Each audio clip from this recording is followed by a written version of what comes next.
brings us together on this beautiful, beautiful day. Oh, can you hear him now? So there's this guy, you might have heard of him, a little known guy on the side of the pond called Donald Trump. Maybe Yeah. you've heard of him, maybe not. So he's come up with a 28-point peace plan for Ukraine and Russia and Russia's invasion of Ukraine. Yeah, So we technically. just went over the 28 points, and Oh, you went I over thought, them. yes. That's good. Technically speaking, the person that came up with the plan is his special envoy to Ukraine, Witkov, right? Together with the Russian counterpart.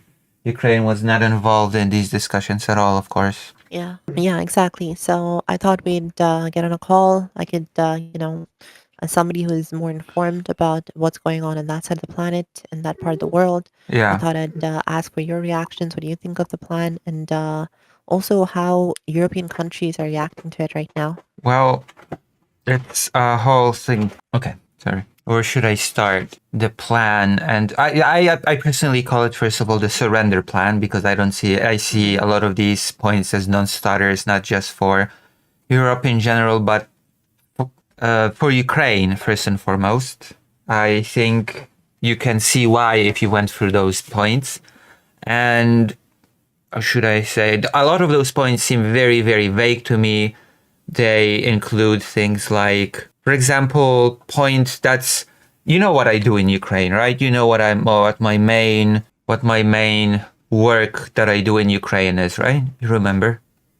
Yeah, I think you mentioned a bit last time, but we have a lot more people here today, so feel free to go over it again.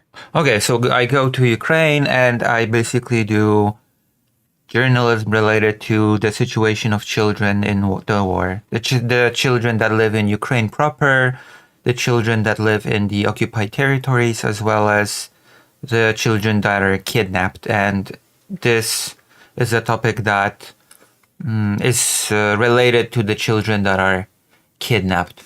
And here, point number 24 says, a humanitarian committee will be established to resolve outstanding issues. And one of them is, the subpoints is, all civilians, detainees, and hostages will be returned, including children. Well, there's a big problem with that point. And the problem is that the Russian Federation does not really consider those kidnapped children to be either detainees or hostages. So my question is does this point even include the kidnapped children in reality, right? Yeah. There's no decisive reaction from Europe yet, but I feel like Europe should be supporting Ukraine in rejecting this plan, especially since Volodymyr Zelensky has given since a 10-minute, give or take, address to the nation in which he all but indicated that he's going to reject the plan. He said that Ukraine is now facing its most difficult decision in the country's history, and it can either lose its dignity or risk losing a key partner, the key partner being the United States. Yeah. I was telling my chat about that line that he used about Ukraine either losing their key partner or their dignity. Yeah. So do you think do you think it's like then almost guaranteed that they're going to reject the plan? Yeah, I think so. Of course, it's just a draft, but I think they will definitely not accept it in its current form. Like, I think it's really comical that the very first point of the plan is Ukraine's sovereignty will be confirmed, but then the next points are, oh yeah, but your military can be only 600,000 personnel. Oh, by the way, you cannot join NATO. I find it also comical that a peace plan that is between Ukraine and Russia, technically speaking, well, Ukraine has not been even involved in the plans of drafting this proposal. Poland is also mentioned. I find it pretty funny that Poland is being told what it can and cannot do with its military, or rather what military it can or cannot host on its territory as part of this peace plan proposal. Point number 9, European fighter jets will be stationed in Poland. The implication being that US jets will not be stationed in Poland. So I find it interesting that not only Ukraine's sovereignty is not really being confirmed here, Poland's sovereignty is not really being confirmed here. since it's being told, yeah, I guess you can only host these jets, but those other jets are not allowed. That is what Poland has to do if Ukraine is to have peace, I guess. It's a little bit weird, you have to admit, right? Yeah, definitely. Yeah, that was one of my concerns, which is that how okay, so my initial reaction to seeing this deal was that it's a very shitty deal for Yeah. Ukraine. Yeah, it is. But even with it being a very shitty deal, I thought, okay, maybe there's a chance that Ukraine will accept it just because Ukraine is in a very unfortunate position right now, right? Because I think in the last couple of weeks, Ukraine has had more just in terms of civilian debts, it has had more civilian debts in the last few weeks than in like all of last year. That's what I read, I think, on BBC or somewhere. Mm-hmm. But that was my initial reaction. I thought, okay, there is a chance that Ukraine might be just forced to accept this. But the question then comes up, okay, but how do we know for sure that like a lot of the points that are supposed to help Ukraine in this deal, how do we know for sure that they're going to be implemented? Like, for example, you mentioned the thing about like returning the kidnapped children, right? Yeah. Yeah. Yeah. So are there like other points like that where you are concerned about the implementation part of it? Oh, a lot of them. A lot of them. Hold on. Points like 11, which also brings me to the point that I find this pretty comical because, how should I put it? Ukraine is eligible for EU membership and will receive short-term preferential access to the European market while this issue is being considered. And the reason why I find this pretty interesting and funny is because, well, why should Russia dictate Ukraine what alliances it can join? Again, I thought Ukraine's sovereignty was being confirmed. And it's additionally funny because while Russia in this whole proposal says, yeah, Ukraine is eligible for EU membership, current Russia's de facto lapdog Hungary has been blocking Ukraine's accession to the European Union in any way it can. So I see. this is a point that is all of those points suffer from just being vague and not really meaning much on their own until we get into any sort of details. Like there's so this, with EU membership, with EU membership, like does every nation in the EU have to agree for Yeah. EU member to join, or Yeah, like, that's is it just like a why- majority? Yeah, all countries have to agree, basically. That's Okay. why Hungary can block it the way it does. Or, let's see, there's the Zaporizhia nuclear power plant being used to share the energy 50-50 is also a weird sticking point to me. That the Ukrainian power plant has to be used to share 50% of its energy with Russia. That's a little bit weird, isn't it? Yeah. No. Yeah, that's definitely very weird. Yeah. We have... Another. Yeah. Go on. Sorry. No. You say. No, I was gonna say like another point which I found very like predatory on behalf of from the United States was just like the U.S. will receive 50% of the profits from this venture, Yeah. like the venture of like investment into Ukraine. Oh, yeah. Yeah. That's like with the whole rare earth mineral deal, where Trump wanted a lot of profit. But the problem is that most of those why even have that deal with Ukraine? Most of those rare earth minerals are in Donetsk region, and Ukraine is supposed to give it all up in this peace deal.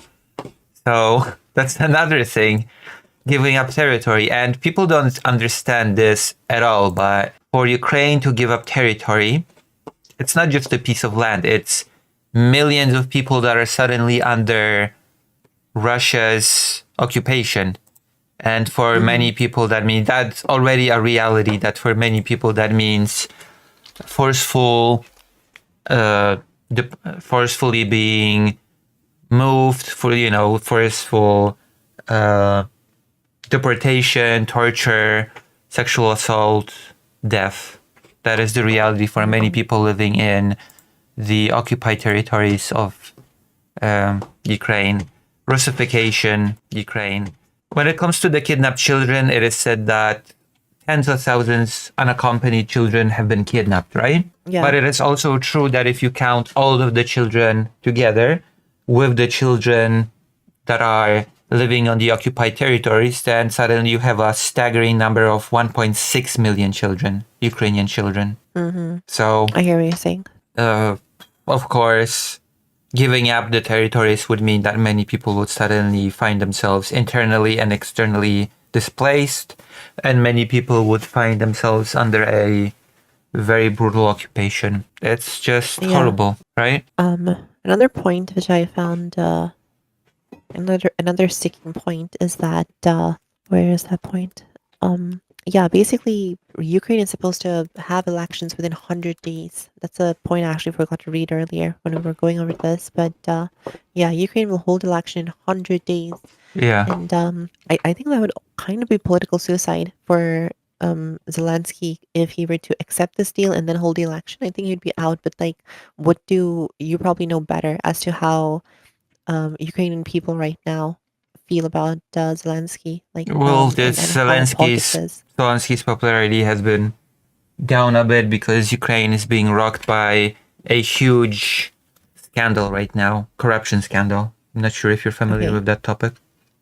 No, not I. We might have like just heard of that in passing, or we might have just mentioned it in passing. But can you tell us more? So basically, a huge energy sector company that was supposed to be building reinforce its energy infrastructure because of the attacks.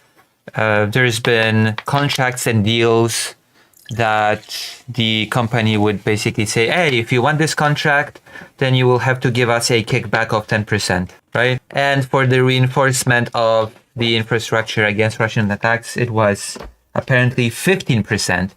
And the construction of the reinforcement was delayed because of the negotiations of the kickback. And this all has been happening as Russia has been attacking the infrastructure and Ukrainian people have been facing blackouts. I have been in Ukraine very recently and we have blackouts several times per day. There's no electricity and it's bad.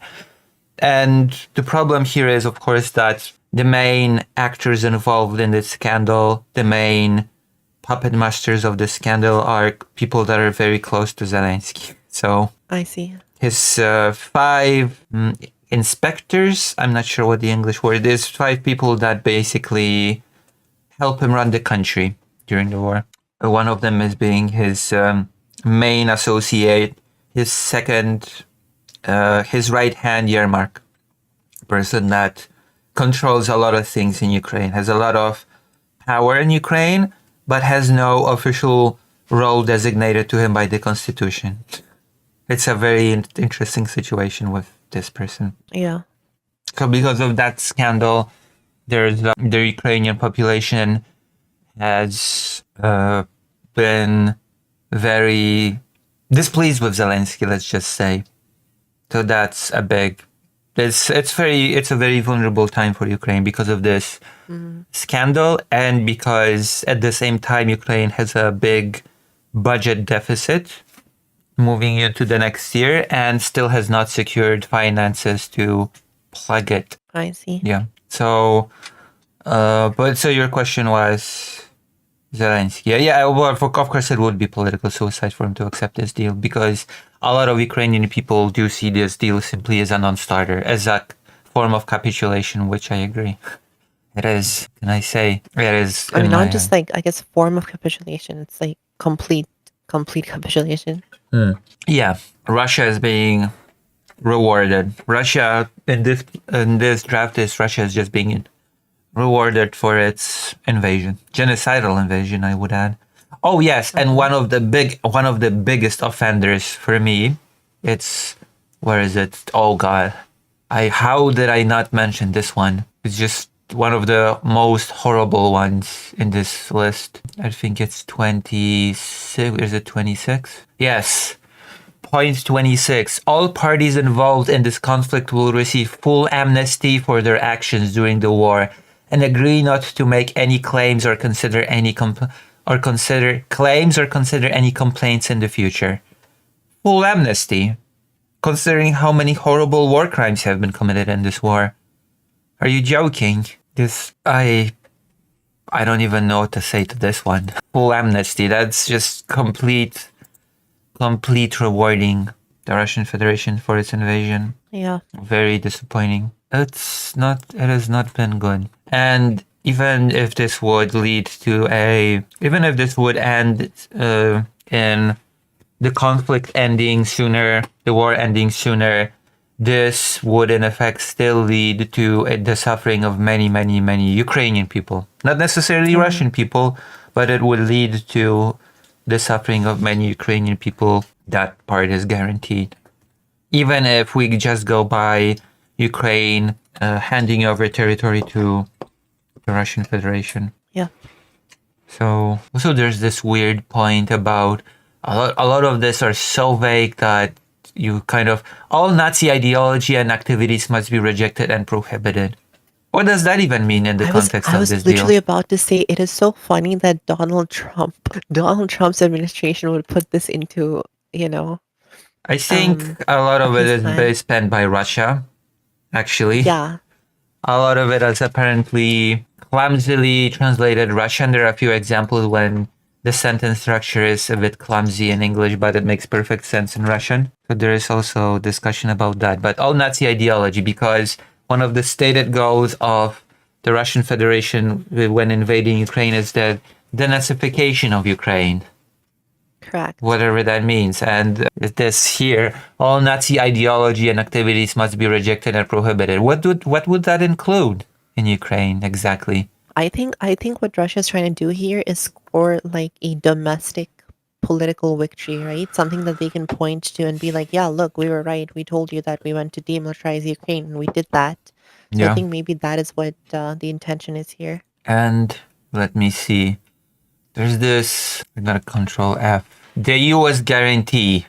The U.S. will receive compensation for the guarantee. What is the guarantee? Like, how can you discuss the guarantee without even knowing what the guarantee is? I This think they're just talking about the entire peace plan itself. no, but there's supposed to be some security guarantee by the U.S., but it's not being specified. Point that the U.S. guarantee. The U.S. will receive compensation for the guarantee. If Ukraine invades Russia, it will lose the guarantee. What is the guarantee? It's like what? What am I supposed to do with this? What the hell is? What am I? If Russia invades Ukraine, in addition to this, it's the guarantee. Let me show you the bit that is said to be clumsy Russian translation. Oh, there we Something that go. I was just gonna respond to one of my Yeah, chatters. yeah. No, they were just referencing, Israel's excuse that terror babies had copies of Mein Kampf or whatever. And in this situation, it's like, yeah, of course, a lot of countries have far right movements and have neo-Nazi movements, and Ukraine is no exception. Ukraine also has like a far right movement, but that is, of course, not why Russia invaded Ukraine. Russia had no, and you can correct me if I'm wrong here, but like Russia had no intention to denazify Ukraine. That wasn't the point. The point was to take over territory. It's always about like land and money, right? I mean, And I can see that especially a lot of the land that Russia wants to keep is like coastal territory, like yeah. And it is interesting that since the beginning of the war, Russia has been using its very fascistic, very Nazi-esque combat units, Rushich being among them. yeah, You're familiar with Rushich? not them specifically, but I have heard about Yeah. Nazi Yeah. Nazi Formations. style And units. yeah. And you have point three. This And yeah, is, a yeah. chatter was saying, sorry. No, go on. Yeah, no, a chatter was just saying like, yeah, Ukraine has also done something similar in the sense that they have these Azov battalions or whatever, right? They have these far right battalions. It's a bit more complicated than that because they've been basically folded into the army. It's been like that at the beginning in 2000 moving forward, but they've been folded into the military, and a lot of regular civilians have joined that unit since. It's been very diluted when it comes to its far right tendencies. So that's definitely been a thing. Ukraine's Yeah, also from, yeah. sorry that I keep interrupting you, but one last thing I was going to add is like when a country undergoes like invasion or, occupation or genocide or whatever, and we've seen this in so many different places, it can cause a far right movement because, it increases people's nationalism and Yeah. people react to those material conditions. Like we've seen this in Palestine, in Kashmir, whatever, right? Yeah. When people feel like the only people fighting for them, or one of the people fighting for them, are people who happen to be far right, then people put their support behind those groups. Yeah. Yeah. Although, thankfully, the far right movements in Ukraine still have not gained very big traction in Ukraine, which could change depending on how the negotiations and how everything is conducted. It could very well change. It's very, I mean, not funny, but it's like interesting that in the West, it seems like, yeah, in like overseas in Canada, for example, some of these far right Ukrainian groups are more popular. Like I have seen the Azov battalions, like their symbol, their logo, be used by like Ukrainian groups over here. And I've also talked to Ukrainians at times who feel themselves as being disconnected or being like isolated in those groups because they feel like there is a rise of, I guess, a more far right kind of nationalism in some of these overseas Ukrainian groups that they cannot relate to. Well, there's a lot of aspects to this. As I've said, Azov has been folded into the military, and a lot of its tendencies have been watered down. But also, there's the fact that they've been the defenders of Mariupol very famously. So they've gained a lot of their prominence through that very well through that defense of Mariupol, which ended in tragedy, but still they were the Mariupol defenders. And there's this whole call to release trapped, imprisoned Azov members that have been the defenders of Mariupol. Free Azov is the call sign used. So it gets complicated. Correct. Okay, so I'll show you the point that is basically poorly translated Russian. It is expected that Russia will not invade neighboring countries and NATO will not expand further. Well, what kind of phrasing is that? This is very strange phrasing, isn't it? Yeah, I guess. I mean, I think I don't know, maybe because you're maybe more aware of like Russian, perhaps it is phrased in a specific way in Russian. I read it very plainly as like, yeah, Russia will give a guarantee to not invade any more Hey, places, no, and but NATO will not expand. But I've not really seen many things phrased like that in English. It is expected that Russia will. How often do I see you what you're start saying. the sentence with "it is expected"? Right? Yeah, I see what you're saying. Yeah. It's expected that Russia will not invade neighboring countries. Also a weird thing to include in your peace plan between Ukraine and Russia. Yeah, I guess we're not gonna invade neighbors. That's weird. Yeah. And NATO will not expand further. Russia caused the expansion of NATO during this war, by the way. Single-handedly, the countries, Nordic states, have joined NATO because of the Russian aggression. I don't. I mean, I think that part has been a long time in demand of Russia, right? For a long time, they have expressed concern about like NATO's expansion, and if I remember correctly, in like the 90s, Putin actually, or 90s or early 2000s, like Putin actually tried to join like NATO, and they were rejected from it. Not exactly. It's not like they were rejected. It's like you have certain things that you. It's like the Polish Minister of Foreign Affairs said that he always was communicating in the past. Yeah, it would be cool if Russia joined NATO. There's only one thing that Russia has to do to join NATO. It has to become a democracy. Okay?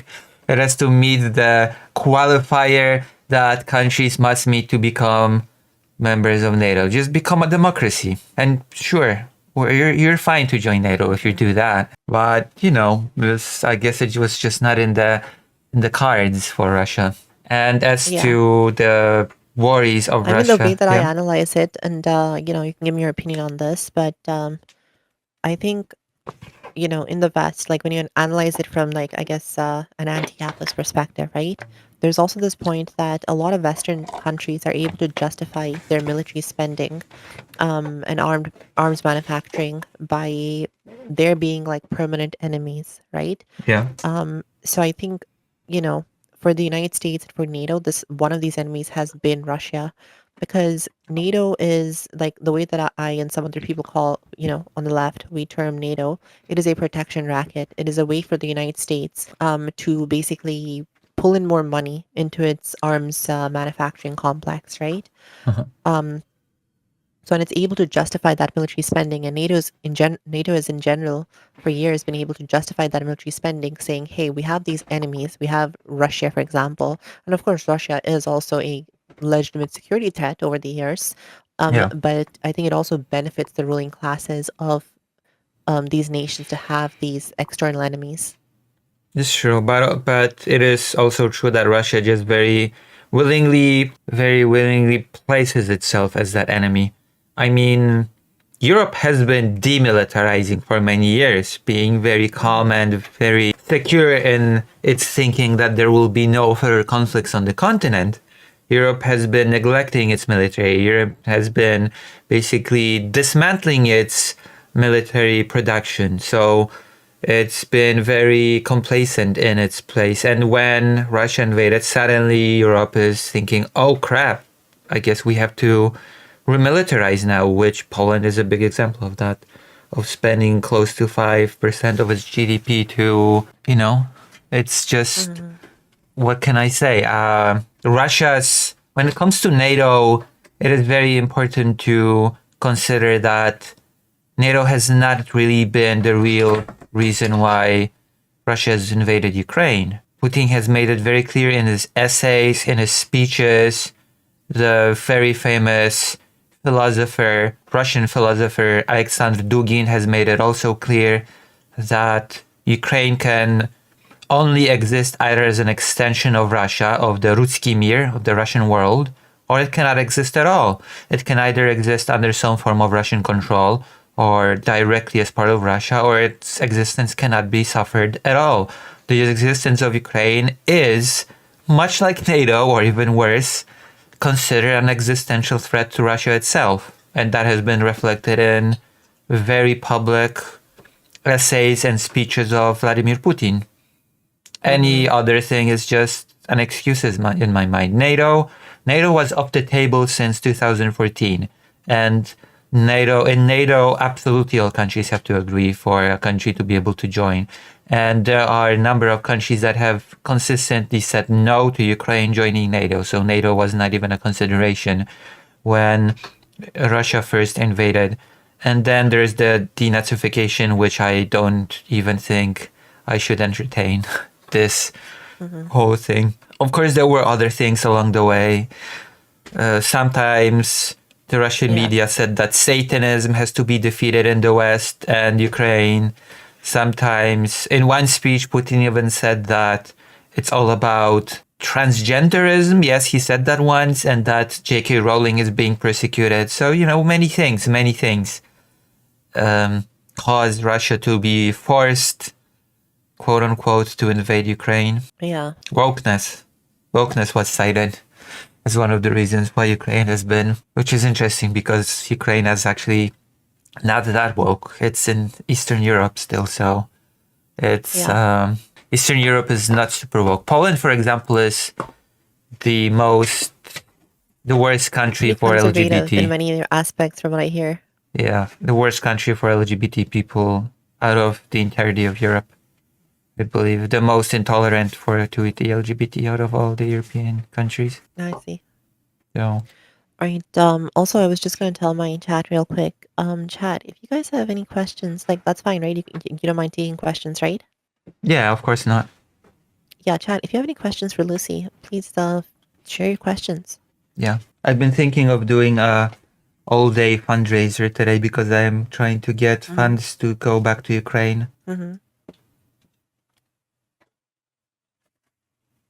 Aww. Yeah. So any questions? Also, someone is Fontaine from your chat? Sorry, who?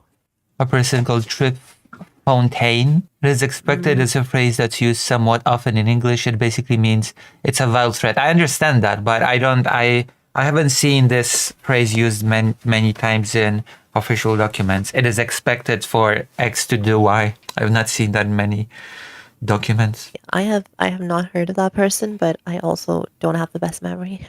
I see. Yeah, that name does not sound familiar though. Maybe it's a complete new viewer. Perhaps, yeah. Yay. But yeah, how are you already went over this a little bit, and you said most European countries are probably like encouraging, like they have said that the deal is ridiculous, and they're encouraging Ukraine to reject it. Are there any countries that stand out? Are there any countries that are maybe saying that Ukraine should accept the Oh yeah, deal? definitely Hungary will say so.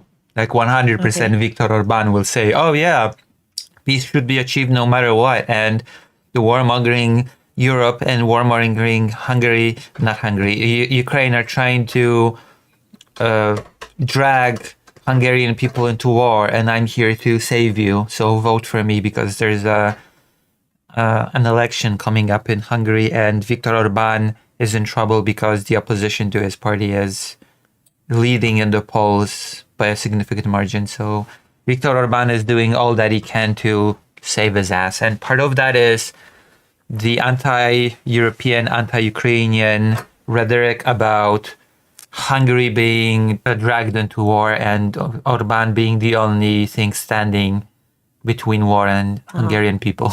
I see. He's doing the Trump move. Yeah. I mean, they are He's saying, I'm close. the guy They who will bring are you peace. like Orban. Trump likes Orban a lot, actually. Yeah. So, He's given shout outs to Orban in the past. oh yeah, and he's He's like, I given like this him guy, Viktor Orban. like recently. Trump finally decided to sanction Russia, but of course, Hungary has received exceptions from those sanctions. So that is a thing. Yeah. Any more questions from the chat? I don't have any questions. Chat does not seem to have any questions. Chad, do you guys have any other questions? Yeah, it's a very. This whole thing has been such a fiasco from beginning to end. Yeah. Ukraine has been a lot less safe this year than it has been the last. Trump was supposed to end this conflict in 24 hours, and then it's just been a mess. I don't know what to say. Yeah, and I think like there's an economic reason as well, right? Which is that the West, like the United States especially, has benefited from prolonging this war for as long as possible and not bringing like peace sooner. Because I think one of my criticisms of like the Biden administration during the course of this war was that they would give Ukraine aid in like very like delayed small quantities. Do you know what I mean? Like Yeah, when they had the chance to give like a huge lump sum shipment of aid at once, military aid to Ukraine at once, they wouldn't do that, and they yeah. would I think it's because they would Trump give is it in small awful, amounts and they would Emilius. delay it. So basically, Yeah. it's almost as though the aid was delivered in such a way as to prolong the war for Always too little, for as much always as too late. possible. But that's been a problem of the West in general, not just the United States. That has been a problem with Europe as course, well. And I see it more as it's not exactly, but it's not really profitable for the US to do that because it has not been selling the weapons. It's been given them. It was aid. So what kind of profit was that exactly for the US to do that, right? Well, the profit is, the profit is made by the American ruling class, right? Who have money invested in arms manufacturing because what America has been doing, to my understanding, is they have been giving a lot of their old weapons and Well, not a lot equipment because to we Ukraine. just that's the problem, isn't it? We've just examined that they've yeah. not been giving a lot of the weapons. They've been giving little trinkling amounts. So that means that the manufacturing only replaces the small trinkling amounts. So I've seen this more as the West in general being scared of the. Have you heard of the escalation ladder, nuclear escalation ladder? Yeah. But no, I think like for sure that maybe that's a consideration, but I think we have to like understand how the Trump administration, for example, has been working in general, right? Which is that a lot of what Trump does is directly theft from the working class into the pockets of the ruling class because taxes, for example, are disproportionately levied at the poor and the working class in general. Tariffs, for example, are directly a sales tax on the working class, and taxes are cut for the rich. So when Trump and even Biden, when they justify more military spending, when they say, look, we have these threats, we have to deal with Russia, we have to deal with China, whatever, and so we need to spend more and more on military, the people who benefit from that money being spent is the American ruling class, it is the rich, and that money is taken from the pockets of the American poor and working class. That is my, at least, analysis of this entire situation. I mean, sure, but Trump has been incompetently dragging this war and all but stopped any form of aid, military aid. So, there's not been any aid packages since he took office, any significant aid packages given to Ukraine since he has taken office. He has been talking about selling weapons to Ukraine, but there's been no significant shipments from the US to Ukraine when it comes to weapons. So it's been a wash, I think. Mm-hmm. And all that being done is that Trump is trying to appeal to his friendship with Putin to end the war quick, and Putin is just playing him like a fiddle, it seems. There's been a lot of mocking of Trump. Like the Russian media has been mocking him openly about this, saying that he's just very easily controllable, a very easily controllable guy. Yeah. I have a comment and a question in my chat. So one person said that Germany and the United States have definitely benefited from the war, and the question is that somebody's asking, a lot of American leftists are very ambivalent towards supporting Ukraine early in the war, or were very ambivalent towards supporting Ukraine early in the war. Since they saw the US support for. Sorry. Okay, I think she's talking to somebody off screen. Sorry. Yeah, so the question was, a lot of American leftists were very ambivalent towards supporting Ukraine early in the war, since they saw U.S. support for Ukraine as an attempt to expand American hegemony and unipolar dominance over the world. What do you think about that? I think it's, from my perspective, I think it's silly. I think it's very, again, I think it's very silly to speak in such terms when you are in the so-called imperial core. When you're very safe in the US, you can treat the world as a chessboard. When you speak of, oh, this is just an expansion of hegemony, so we should not be helping this country, this other country should not be helped.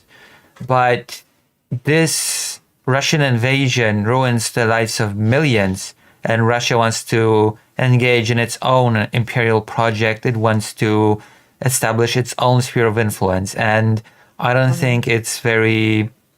I think it's very interesting to see left-leaning people engage in this armchair chess play when they say, "Oh yeah, it should not be supported because the U.S. hegemony." Like, the U.S. did not orchestrate the conflict. Russia invaded Ukraine, and Russia started openly states that it wants to erase Ukraine. So what are the U.S. left-leaning people saying? That Ukraine should be erased as a nation in the name of not allowing U.S. hegemony and not allowing it's to be the sole pillar in the world. Is that what is being said? That Ukraine has to be sacrificed on the altar of the multipolar world order? Yeah, I guess what maybe little truth there might be to what they're saying is rather that the United States is not going to support Ukraine for out of the kindness of their heart, right? The United States support has always been because of its own political that's true, but no state will ever work out of the kindness of their hearts. Like, states are, by their very nature, self-interested entities. So that's not really, that's not really an argument that country X will not do something out of the kindness of their hearts. That's true for every single country in the world, right? Of course. So that's not really an argument that will speak to me. It's very, I find this very interesting that left-leaning people will be so against supporting a country defending itself against a fascistic regime invading it in order to erase the existence of the country itself. I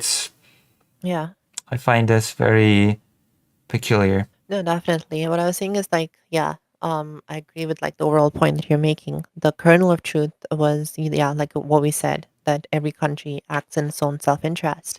But I also agree with Fabio in my chat that it's a very callous POV from a humanitarian perspective. I think for a lot of leftists in the West, especially in the United States, for example, the reason sometimes they take these kind of perspectives in a very almost knee-jerk reaction is because the United States has been a very warmongering country for a long time. And so anytime the United States is involved in a conflict anywhere in the world, I think there is perhaps an instinct to doubt it or to reject it. So I guess that would be my analysis as to why some left-leaning people in the United States fall for that sort of a perspective. Yeah, Not but saying I agree with it, but I think that's where it's coming from. I also have a lot more harsher analysis and harsher explanation for this. It's because Yeah. the American people don't understand what it is to be invaded. They don't really understand what it is Sure. to suffer from occupation or any of these things. So they just know the safety of the United States, where nothing really of that sort happens when their relatives are not in constant danger of dying, where there's not this constant pressure of abandoning your language, culture, and identity, when there's just those things are not a factor and have not been a factor for many years. So American people just cannot conceptualize these things, in my opinion. Absolutely, yeah. It's just this very abstract thing. Oh, just give up territory. Just give it up. It's just territory. Like, whatever. Why can Ukraine just agree to give up some territory? It's just land. Well, it's not. It's the life of many, many people, millions of people that are at stake here. And people just don't understand that at all. There's there's this disconnect.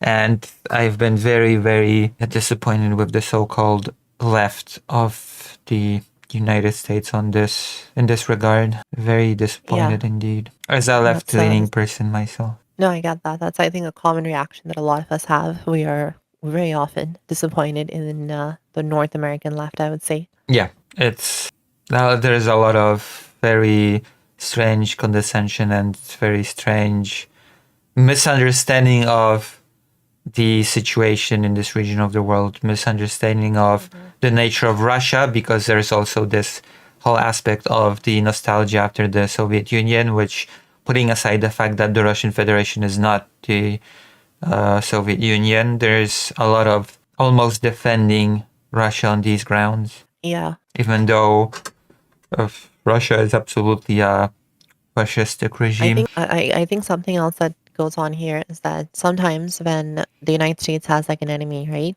You have leftists in the United States or in the West in general who decide to be a bit too what's the word I'm looking for? Charitable. They decide to be a bit too charitable at times to those enemies. Like, for example, China, right? Like recently, China and Russia, sorry, they, rather than veto the United States Gaza peace plan, they abstained. And a lot of people, a lot of leftists were shocked. They were just like, wait, why did China do this? And yeah, so it became like, I guess, a glaring point to show a lot of leftists that no, like maybe shouldn't be too charitable to these nations. And just because somebody is an enemy of the United States, which is a evil superpower, that doesn't mean like the enemies are necessarily good. Yeah. It's just, I think people have a very shallow understanding of international relations and just treat it as a game almost, in my opinion. Yeah. They treat countries as factions. I choose the good faction and therefore all other factions are bad, or this faction is bad and therefore all other factions that oppose it have to be, by extension, good, so I should root for them. It's a very naive view of the world. Yeah, I hear you. Also, before we wrap it up, do you have any updates about what's going on in Poland that you'd like to give us? Anything interesting going on there? There's been a whole thing about the big sabotage on the train tracks leading to the city of Lublin, which is near the border with Ukraine. Russia has been conducting sabotage and terrorism in Poland, and therefore the last consulate of Russia has been closed in Poland. That's been a thing. I see. Yeah, there's a lot of things related to this conflict that are ongoing and developing as we speak. And one of them being, of course, this surrender plan that has surfaced all of a sudden unexpectedly. Yeah? No, I was just asking, like, anything in maybe domestic Ukrainian politics, anything interesting that you'd like to share, if you feel safe to. I mean, well, there's been this corruption scandal that is the most talked about thing that we've discussed briefly. Okay. The corruption scandal is definitely huge. It's the biggest corruption scandal that has rocked Ukraine since the beginning of the war, I'd say. It's huge. Sorry, did I say Ukraine? I meant Poland. Is there anything happening in Poland? domestic? Well, Yeah. there's of course, there's the constant tension between the president and the government because the far right populist president Karol Nawrocki has won the election, and so there is this anti-European atmosphere around this president. That's definitely a thing worth discussing when it comes to Polish domestic politics. The coalition, the currently ruling coalition in Poland, basically trying to survive. And there's also the matter of Nawrocki's attitude towards Ukraine itself. So there's the victory of Karol Nawrocki, the far right candidate to be the president of Poland, signals a possible return of the far right to the to governance of Poland, which is something that I certainly hope will not happen. But you never know. You never know. Like, there's been a call from the Minister of Foreign Affairs, or maybe it was the Prime Minister himself, that the president's rhetoric leads to Polish people possibly wanting to leave the European Union, which would be, of course, disastrous for Poland itself. Polexit. That's a term that is being floated around. Polexit. Yeah. Wild. Yeah. So that's a thing domestically, I guess. Yeah. Also, there is a question. Sorry, go on. No, I just said I could just repeat the word polexit. It's a ridiculous word. Yeah, you have a question? Yeah, no, there's a question in chat, which is, and I'm not really familiar with what they're talking about. Maybe you know. Wasn't there supposed to be a much better deal under Biden that would have stopped this with much less concessions that Boris Johnson intervened on behalf of the U.S. to stop, or is that not the case? No, the deal that was stopped back there. I was also in the wake of the Bucha massacre, that deal being discussed. There was the Boris Johnson thing is often used as an argument that there was this beautiful, amazing deal that Boris Johnson stopped, told Ukraine, you have to continue. But no, first of all, it was in the wake of the huge massacre of civilians in Bucha. I think we're all familiar with that. And second of all, the terms of the deal surfaced at some point, and it was the same thing. Ukraine has to demilitarize, Ukraine has to be neutral, Ukraine has to never join NATO, Ukraine has to basically left itself completely defenseless and hope that Russia will never invade again. It was a non-starter deal. Just like now. The deal right now, it's basically a slightly modified deal, quote unquote, from back then. Not much. Russia has been very consistent with its demands towards Ukraine. It has been the most consistent thing throughout this war, that Russia is demanding these exact things. They've been demanding them from then, and they're demanding them now. I see. So that deal was basically a version of this, because since then we have seen the terms of that proposal leak, and we know exactly what Russia demanded in that deal. And many of the points here were reflected in the deal back then. I see. So the whole Boris Johnson destroyed peace in Ukraine is just not true. All right, that's fair. Yeah, Chatter just says, thanks for the clarification. Yeah, it's been used against anti-Ukraine pundits a lot, the Boris Johnson talking point, as well as Ukraine had a coup in 2014, which is the even more ridiculous point. But yeah, it is sad. And of course, there's also been... Yeah. Sorry, go on. You go first. No, I was just saying, like, my mod, Fabuli, is asking, is there anything we can do to support the LGBTQ folks in Poland and Ukraine? The most selfish answer I can give is to support the biggest trans Polish streamer, which is me. So I prefer to go to Ukraine. But no, I guess you can find organizations in Ukraine and in Poland, LGBT organizations like Lambda. Lambda is a big Polish organization, if memory serves, pro-LGBT. That's a big thing.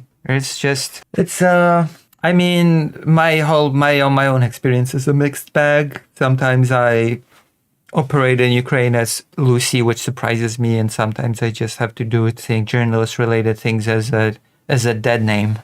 So I see. like I have a published article right now, which means that I can technically speaking call myself a published journalist now, and it is published under my dead name. So it is what it is. I live where I live. Yeah, I get that struggle. I've had a lot of work in the past published under my dead name, which I just don't talk about now. Yeah. So it is what it is. Unfortunately, It is what it is. you play with you play the cards that you are given. I guess. Yeah. It's the only thing that you can do. So yeah. One of my mods. Yeah. Another one of my mods is asking. This is a little out of topic, but I would like to ask them if they are aware of the Polish painter, and I might butcher this pronunciation, but Zdzisław Bizinski. And if they are, then their thoughts on the work. Can you write down the name? Yeah. Baczynski? Oops, sorry. I posted the wrong DM. Yeah, here you go. Yeah, I am. Yeah, I'm familiar. Beksiński. Zdzisław Beksiński. I'm familiar. Yeah, they're pretty good paintings. Let me Google. This is very detailed, very famous painter internationally. Do you know him? I don't actually. I'm not a very arts person, unfortunately. No? My mother is a painter, and my grandmother was a painter as well. Yeah, very famous. Beksiński is very, very famous. Very detailed, very beautiful art. I see. Yeah. I know of him. I do a little bit of painting myself. I dabble in the arts, waiting for AI to replace me forever. Okay, yeah, this guy has very interesting paintings. Yeah, a very, very good artist, I would say. Yeah, it's like almost like a psychedelic vibe, some might say. Yeah, there is a lot of it that fits the Warhammer 40k vibe as well. That's a thing. The peace plan. We'll see what comes out of it. All right. We'll just have to wait and see. Okay. All right. Well, hopefully the best. Hopefully there's hopefully there's a better plan in the future. Yeah. That this conflict ends as soon as possible. We'll have to see. I don't have much hope, but we'll see. Yeah. Well, what else can one do? I have been very Polish about this, and by Polish I mean skeptical. My Polish skepticism gets the better of me. I don't have hopes for a quick resolution to the conflict, and it's been tough. What can I say? That's fair. It is what it is. Yeah, unfortunate. Right. Well, thank you so much for talking to me. Anything else that you'd like to say or talk about before we wrap it up? How many people are watching right now? There are 77, but we started with like around 77, 100. Right? Okay, so I guess I'm gonna use this opportunity to shout out a very important piece of work of a fellow journalist. Is that okay? Of course. So there's this journalist. We here love journalists, except Van Jones. There's this journalist from the United States that goes to Ukraine every year to embed with the armed forces. And his name's Dylan Burns. You're familiar? Sorry, can you repeat that name? Dylan Burns. Sounds familiar, but I'm not sure who that is. And he has very recently released a documentary. There's a city right now that is being besieged by Russia. It is about to fall, unfortunately. It was, and to a degree still is, a very important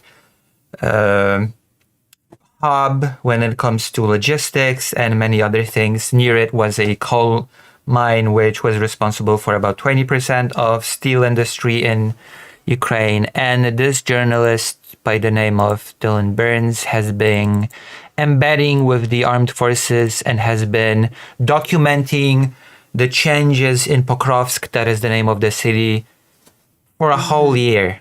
The documentary is called 1 Year of Fighting, 1 Year on the Pokrovsk front line.